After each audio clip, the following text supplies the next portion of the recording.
Yo, what's good? Everyday Superpower, where we learn about body language, attraction, non-verbal communication, which is the same as body language. Let me re-emphasize, we're learning how to read people, potentially your new sexual suitor from start to finish, understand the world around you, the people and the language that nobody else sees. You are going to learn a superpower. Let me start by saying, down in the description of this video, at this moment in time, there may be more, but currently from what I'm aware, there should be 2 links. One of them leading to a playlist on YouTube which covers the entire non-verbal, i.e. body language, dictionary I have recorded and put up for you so you can understand and read people and what they think at that real time. And there's a Patreon where you will be able to watch real dates with me and assess what they're thinking at that time so you yourself can observe the patterns and see them in your day-to-day. Right, now, that being said, we're going to move on. Let me find the title for this. I don't know what this video is going to be titled, but I've put a note in my notepad to talk about the perfect man. Who is the perfect man? What is the perfect man? Are the red pill right when they talk about looks and wealth and status? Is that so important when it comes to the attraction of beautiful women? Or the woman you want in your life? You know, beauty is subjective, right? So, I thought, you know what, I'm going to put you on some game. I covered this briefly in a video which covered looking through the perspective of the woman, alright? So if you were a salesperson, yeah, you would look through the eyes of the consumer and fulfill their needs as opposed to projecting what you believe they want through your own needs and wants, right? You think like the fish, you don't think like the fisherman, okay? So, I briefly covered going out of your way to pay attention to women's literature. Read a book marketed to women that was successful to women. I said that. And now I'm going to elaborate on that further, okay? This is some game you're not going to get elsewhere, right? I mean, I did this as well years ago. I did this years ago. And I'm not ashamed to say it. I didn't get through the, you know what I mean, however many books there were. But I read, you know, probably about a quarter of the first book, yeah? 50 Shades of Grey. It was a phenomenon. Yeah, women loved it. There was a lot of women sort of arguing against it. Oh, it's not written very well and all this and that. But it was incredibly successful. All right? We can get some statistics up as we're going along and doing this talk today. But the male protagonist of the trilogy, supposedly, I've got some information up here. So what I've done is I've got a bit of a description up of the man that was making women go wild, right? This fantasy individual whom had been conjured to turn women on, right? Well, it's just a fictional character. Blah, blah, blah, blah. Women were reading the description of this character and going mad and creating a huge success for the writer and the creator of this individual. So Christian Grey is the name of the man. He is a male protagonist of the trilogy and Anastasia Steele's love interest, alright? To the outside world, yeah, he appears young, handsome, business savvy, and charming. However, he has a dark side. He secretly practices BDSM. Christian is tall, muscular, and broad-shouldered, with dark copper-coloured hair and smouldering grey eyes. Right, there we go. Not overtly descriptive, quite generalised. But in being generalised, right, it applies and, you know, creates a projection of what you want to a broader market. Instead of saying Christian Grey was 6'2", and blah blah blah blah, and a woman who's reading that might think, well, my boyfriend's 6'3", automatically he's not as attracted to me, right? Not attractive to me. You see?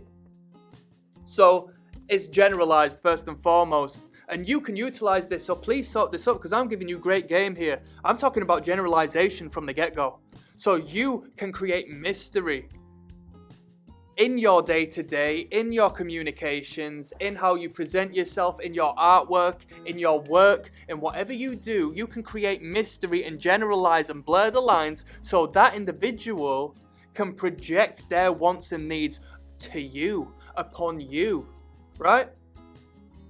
So this is a very brief biography, but let's go into it in depth, yeah? So to the outside world, he appears young, right? So this can be debatable. Generally speaking, women prefer men who are a little bit older, right?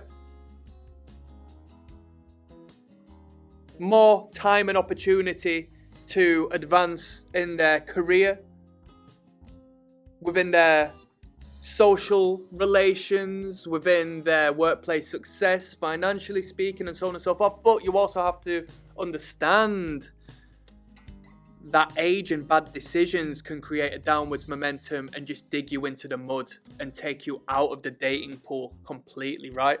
But Christian Grey is described as young. So you have to look at what comes alongside with him being young.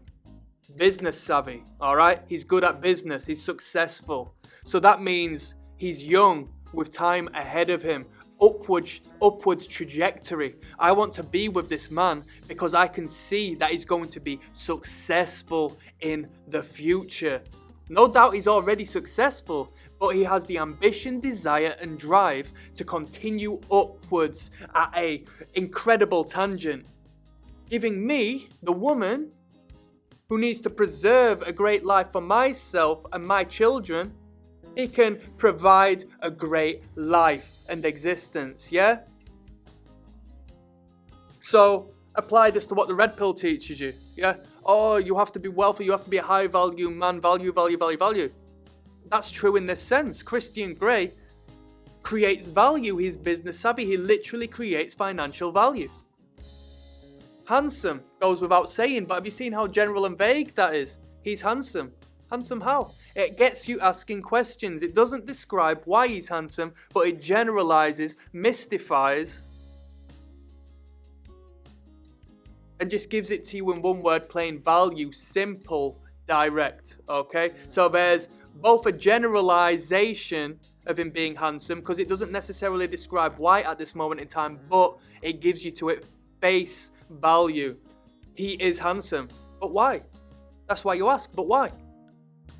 You've got questions, okay? Advertisement, hypnotism, it gets you thinking. Take that on the side route, right? Women have got imaginations that we cannot fathom as men. We have a one-track mind. We think of one thing. Women have got incredible imaginations. You will find that women are more interested in the idea of fantasy and fantasy films and fantasy literature and the stimulation of the imagination tenfold more than men, right? So he's young, handsome, business savvy, and charming. He's charming. He's so charming. He puts a smile on my face. He's a gentleman. He's not rough. He's not overt. Now, don't get me wrong. You can take other routes to this. There's 100,000 different ways to being appealing to particular crowds of the opposite sex, but we're talking about a phenomenon that spoke to millions upon millions of women and turned an idea into a multi-millionaire success. Yeah? However, he has a dark side. Right now, this is where the magic happens. So, Christian Grey is multifaceted. He has depth, right? I'm going to do a separate video on this. Christian Grey isn't understood from first glance. Christian Grey does not go on a Tinder date with a woman and tell her his everything and anything. So she has sussed him out within the first hour, knows there's nothing more to understand about this man, and there is no more mystery. That imagination we spoke about isn't stimulated any further.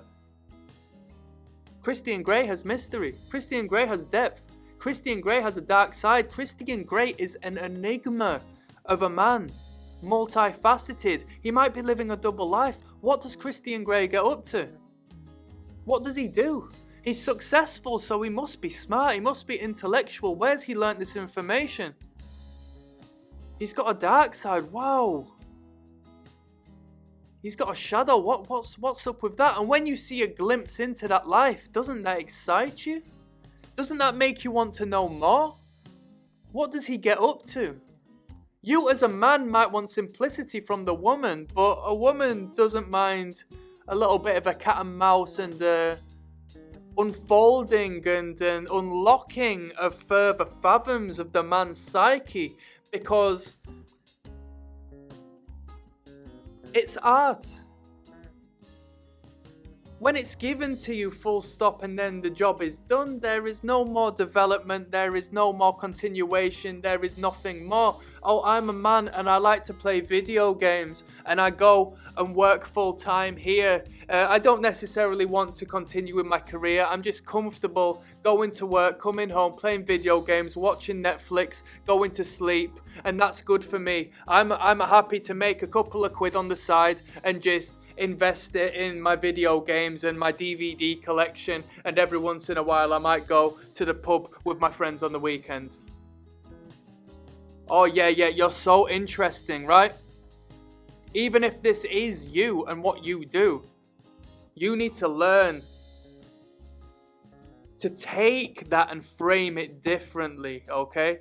Christian Grey has a dark side. Then it states he secretly practices BDSM, so his dark side is involved with a sexual nature. It's incredibly sexually charged. And that will manifest in communications, because your shadow will project itself through one way or another, right? When, through a myriad of means. I'm sure Christian Grey pulls it off well, such as you will yourself, but a lot of people who have got things to hide, or have a side they might be ashamed of, or have a side that they try to keep away from the outside world, it does manifest itself through different means. Yeah?